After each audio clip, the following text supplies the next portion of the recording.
Hello, everyone. Today we're going to talk about creating a checklist to help kind of streamline large projects or units or weeks that you have outlined for your students. Quite often, we have a list of things that we'd like them to get accomplished. Sometimes those need to go in order, and sometimes those can be done in different orders, but we like to keep tabs as teachers on how far along a student is in a large project so that they don't procrastinate and wait until the last minute to finish all of the steps. So I'm going to just share one way, and I know there's many, but one way in Google Sheets, how you can coordinate a large project with your students. As I mentioned, this could be done for a large project like the one you see on my screen. I had the students make a biome travel brochure when I taught middle school science. We could also use this for like a science fair project. You could use this for a weekly check-in for all of the things that you have laid out for your students for the week. You could use it for a group project that you have multiple students working on. There's really endless ways to use something like this, but it's one tool and one way for you to coordinate with your students. So let's look at a few components of this first, and then I will go ahead and briefly show you how to put this together yourself. So if I was going to assign this biome travel brochure for my students, I would, first of all, just not have this little tag in here. We'll talk about that in a minute, but I would create this for my students. Then what I would go ahead and do is I would attach this to a assignment in my Google Classroom. Now you can go ahead and force the students to make the copy by doing the little copy kind of trick in the when you share this with students, you could share it that way and force them to make a copy, or you could provide it to them through Google Classroom. Either way will work. But once they have received kind of this template of your checklist, they need to go ahead, they need to make a copy for themselves. Then I would have them name the document with their name first, and then the project name. So if it was mine, it would be Tina Bossenbrook dash up here in the corner, Tina Bossenbrook dash biome travel brochure. So that way, when I looked at it in my Google Classroom or my Google Drive, I was clear whose assignment that was.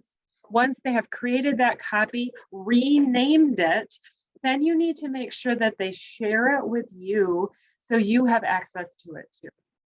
If this is a group project, you need to make sure that it's shared with all of the people in the group. And you can do that on separate assignments in Google Classroom, or you could do that, have the students do it themselves and create their own copy, or you can create the copy for them and then only create that assignment in Google Classroom for them. There's multiple ways in order to do this, but let's look carefully at this here. So first of all, I have the title up at the top. I have the column headers about what each of these headers are for. Then down below on this left-hand side, I have their to-do list. So in order to do this project, there was a series of steps that they needed to take. First of all, they needed to read the general assignment instructions here. So what I did was I linked it to a different document that I had on my Google Drive, just the general directions about what the project itself was all about. So that would be the first link that I would provide to the students that they read that. All they need to do is read those general directions, and then they needed to acknowledge that they'd read them so they can go ahead and click done in the check box here. If I have additional information to provide them, I would provide them in this column. If they had questions or comments about this step, so maybe they can't access the document, or maybe they didn't understand one of the steps on the document itself, they could type that question here and I could respond to it here. Now, I realize that you could do this also in email if they had a question or a comment, but I felt like having all of their questions and comments in one spot really helped the project along. So if they had to refer back to a question that they had already asked me, they didn't have to go find the email, or they didn't have to come and ask me again if they had asked me verbally. It was all recorded on the same document. That being said, they could always change. I have all these set up for the text to wrap. So their text could just wrap, and these could become much bigger cells within this document too. So they had more room to type questions. As you noticed, I set the top ones so they didn't move. They freeze at the top. So if they scroll up to the next one, they're not losing the headers.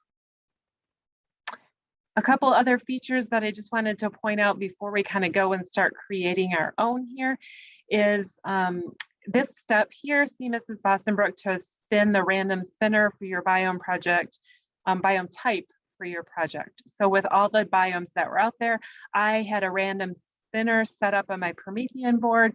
They would spin it on my big Promethean board, and that would choose for them which biome they would work. And because I wanted to make sure I had recorded what they had spun when they spun the wheel, I have a pull down menu here where it lists all of the different types of biomes, just to make sure all the spellings were correct and that they chose one of them and were very clear about which one they had as well. So they recorded that information here. Once they had completed that, then they could go ahead and check this box here. The last thing I want to talk about before we go ahead and start creating is these people tags right here. So really what this does is it links it to an email. So this is handy to do when they're working on a group project and one person is assigned to a certain part. They can go ahead and link that person's email to this step because it says connect with other people in our class that have the same biome so that you do not select the same country. So once they had a biome, they had to select a country within that biome. So if I went through as a teacher and noticed two of my students had the same biome and one of them had already selected a country, then I could go ahead and tag that person in here with this people chip by inserting their email, and I could add them in there so that the student whose project is the same biome could check with them first so they know what country they're dealing with. So it's really kind of a referral for them to go check with somebody else. Then from right here, they could go ahead, they could open that person's details, they could send them an email right from this document, and so they know who had that step. So it's just kind of an extra little piece in there, especially when you're working on a group project, or if you're working on a cross-curricular project with another teacher. If the question that they asked maybe pertained to another teacher, you could go ahead and tag that teacher in there so that they could email that teacher. Now, this does not share the document with that other person. It just allows them to email them quickly and accurately from this document.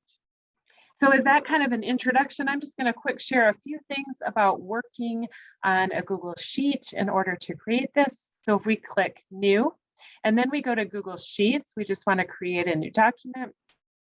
And first of all, I would like to make sure first that we're all in a different font. So I'm just going to go ahead and I'm going to change it to Poppins here.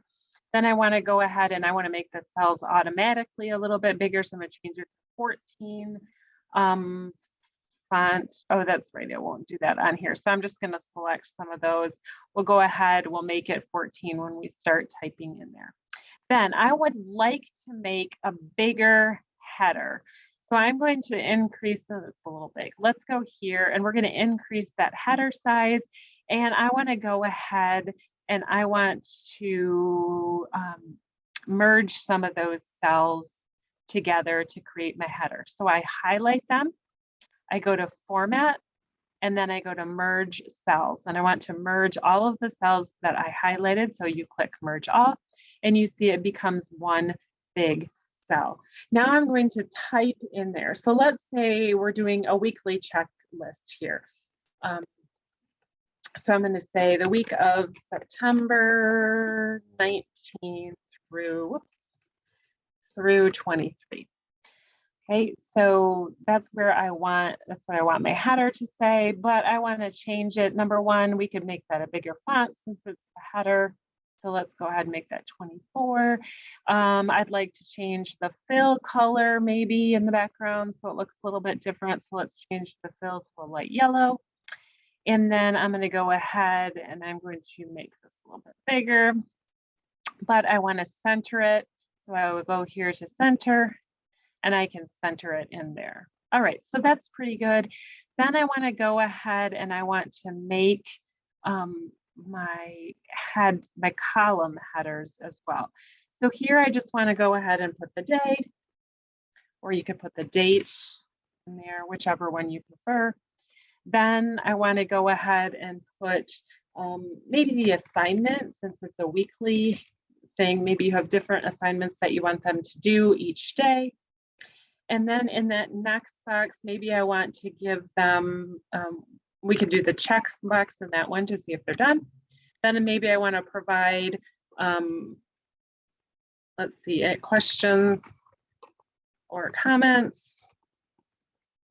So maybe they would have some questions or comments for me. And then in that last box, and see how this one is overlapping. First of all, you can make it a little bit bigger just so they have more room to put their questions and comments. I'm just trying to kind of align it to the side there.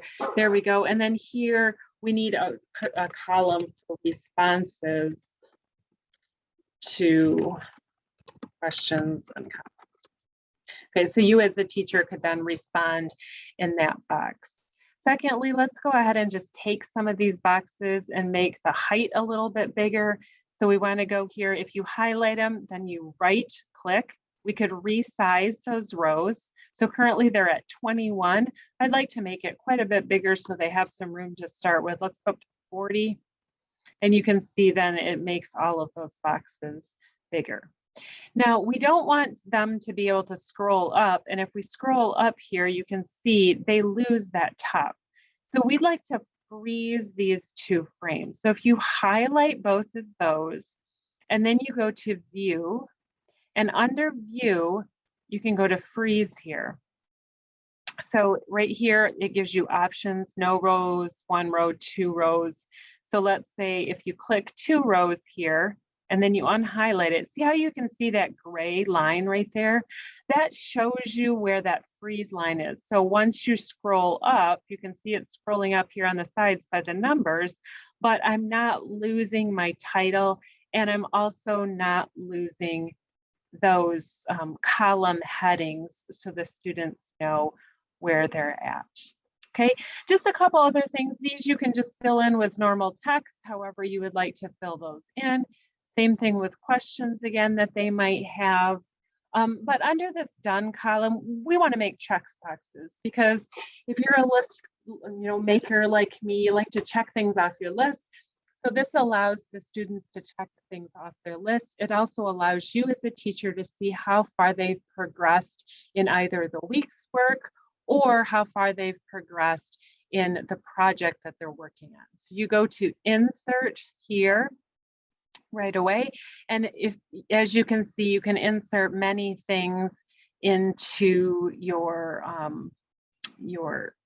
document here, but we're going to go ahead and we're going to insert a checkbox. And it just centers it in there and it allows the students to check it off. Okay, so let's say you co-teach with another teacher and you don't know the answer to the question, or maybe the question that they asked really pertains to an assignment that's another teacher's assignment, and you wanted to add that people chip in. You can go ahead to insert here and go to people chip. This is a pretty new function for Google, and right away it just pops up people. It gives you the @ symbol and it pops up people that are you commonly interact with. So it could be at whoever you want, and you could just start typing in emails, so anything you have in your contacts. So for example, mine is in here. If I start typing in an email address, it'll go ahead and it'll pop up an email for me. Okay, obviously it's not popping up mine, but you get the idea of you can pop up somebody there to be able to view. And then you can share this with whoever it needs to be shared with. The student can make that copy for you. And you both have a document, a working document that you can work on through the week. You can add assignments to it. You can link assignments in other documents. So let's say on Monday, you know, the date here you have 9/19 we started with. The assignment for that day is maybe a worksheet on fractions and adding fractions. And maybe you have that worksheet already for them.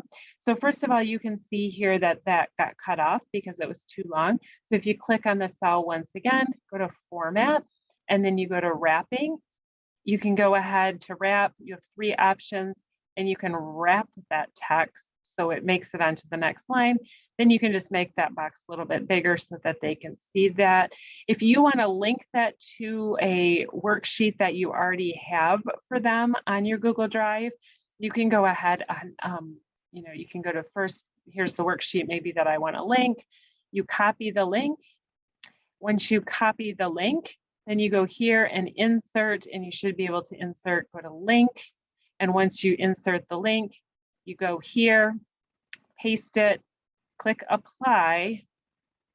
And as soon as you, it's on, because it's on my drive. But as soon as you click apply, that would go ahead and it would link it to that document.